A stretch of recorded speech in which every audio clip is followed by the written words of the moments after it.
Hey everyone, thank you for joining me here today on another video. We're going to go ahead and watch the More new release faces, date I trailer see. here for Bayonetta 3, which will be coming out, of course, around Halloween. Yeah, I was on a blank there for a second. I believe it's officially on November 26th, so, gameplay is looking really good on it. I think that they're really, getting down to the metal when it comes to the Switch. I mean, we got games like Xenoblade Chronicles 3, which, according to the developer of that game, is uncompromised, which means that they didn't have to do very much compromising to get the game to run. So, and it looks like it's completely open world. They say that it's completely open world. You can run anywhere in the world at any point in time. That reminds me a lot of Xenoblade Chronicles X with that.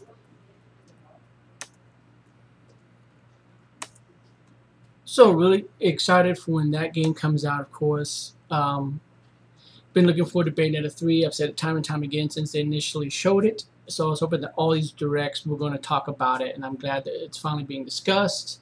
It's a little bit weird that, how Nintendo's been doing things lately. Like we got a direct directly for Xenoblade Chronicles 3. Then we got the third-party stuff, and now we've got Bayonetta 3 with its own announcement. We have a Shadow Drop Kirby game, apparently. Who knows? Tomorrow we might get an announcement for the Mario Kart expansion pack and the next courses that are coming. But it's also interesting that we have the Switch games known all through the rest of this year. We have all of 2022 basically known at this point. With Bayonetta now coming in November, we don't have any December games that I know of, which means that all the games that are coming out next are going to be 2023 games. That includes Breath of the Wild, possibly Advance Wars, because I know they're still going to bring that game out at some point unless they shadow drop it sometime this year. And of course, if it's still coming out, still debatable if it's whether it's still coming out, because I'm still holding my breath until they show more on it, and that's Metroid Prime 4. But who knows? 2023 could be the last year for the Switch. I mean, we have seen a drop in sales, and it's going to be good if they're projecting only 20 million units to be sold, to go ahead and come out with the next thing to keep the Switch relevant, to keep Nintendo's name relevant, and not do another thing like what they always do, and that is to go from a good selling system like the Wii to a bad selling system like the Wii U, even though the Wii U was better than the Wii. I don't want to see another thing where Nintendo just, falls off the cliff and then they wonder why their console isn't selling. Well, it's because you didn't really pick the ball up and go like Sony does and like Microsoft does, even though the Xbox One and PS4 probably are still selling. They still have the next-gen system out to entice people to keep playing, and you can keep the games cross-platform. There's absolutely nothing wrong with having a cross-platform game. I mean, look, it worked for Twilight Princess on GameCube and Wii. It worked for Breath of the Wild being on the Wii U and the Switch. It could work for the next Zelda game. So absolutely nothing wrong with that. I'm thinking 2023 is probably going to be the last year for the Switch. Probably wrong on it, but I'm just going based upon the fact that they're, stretching out the DLC for Mario Kart 8 Deluxe until the end of 2023, which makes me think that we have until the end of 2023 for the Switch. But what games are left? An action-adventure game that Bandai Namco is supposed to be working on, and hopefully that's Sin and Punishment. Because I'd like to see another Sin and Punishment. We know Breath of the Wild 2, the sequel to the Breath of the Wild game, is coming out in 2023. Like I said, most likely Advance Wars. But what about something like a Nintendo Land 2? Or some other IP that they didn't get a chance to really do much with during the Wii U days that they can bring back as a sequel?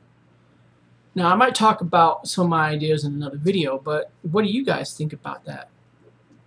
Make sure you put it down in the comments. I'd love to hear what you guys think is going to be coming in 2023. Whether that's a 4K Switch, keeping it in the family, whether that's a whole new system, whether it is I don't know, some other revision, or just more games coming to the current system along with more NSO stuff like possibly GameCube. I mean, I already have stated that I would love to see Nintendo go full backwards compatibility. That would be a great way to be full backwards compatible, is to bring over GameCube and Wii, Game Boy Advance, DS, all that. And one last thing that I would like to talk about with you guys is the fact that we have been seeing Nintendo talk about heat and giving a Switch the heat warning as we approach higher temperatures, as you see here. So as we get closer to, 95 degrees Fahrenheit and higher around the world, Nintendo does want us to be careful with the Switch. It is a portable, which means it can go places that, of course, the other consoles can't go. And that because of that, if you take it to the beach, it's being exposed to the sun and the heat there. And who knows, that could cause all kinds of problems with it. So if the temperature of the main unit becomes too high, it may sleep automatically to protect the main unit, explains Nintendo. And if there's any foreign matter or dust or air intake, exhaust port, remove it from the vacuum, all that stuff. Basically stuff that at this point to me should be common knowledge. But you know how people are sometimes. Especially when it comes to stuff like that, where they might take it to the beach. They might keep it in the backpack. Go hiking up in the mountains, not realizing that, look, it's 115 degrees. And I got my Switch here in the back to play when it gets cold tonight, but it's also sitting in a backpack. It's not... You got to be real careful with this. I know from 3DS, DS before that, having dealt with portables and taking them with me, that it's very important to make sure that you keep these systems from getting too hot. But that's going to be it for me, guys. I know it's not much of a video, but I did want to at least talk about Bayonetta and the fact that it's finally got an announced date. I'm happy to hear about that. And just kind of throw out there the idea of what's left. What's next for Nintendo now? Because we've kind of reached an end to where they're done. As far as I know, all the N64 games that they said are coming out are coming out. So unless there's, some new surprise out there, like Banjo-Tooie or Jet Force Gemini from Rare or Glover or something, the games that they said are coming are out. And all the games that we know about, other than the ones that we know are delayed, like Breath of the Wild and Advance Wars, we have announced dates for them also when they're coming out. So what's next? Outside of a handful, outside of maybe 2 or 3 games that we don't know anything about yet, what's next for Nintendo 2023? It's going to be a very interesting fall when we get to September and whenever the next Direct is and all that stuff. It's going to be very exciting to hear what they have to say, because they might talk new hardware finally. They might talk about the software coming in 2023.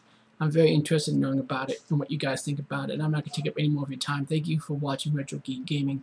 As always, feel free to leave a like and subscribe if you want.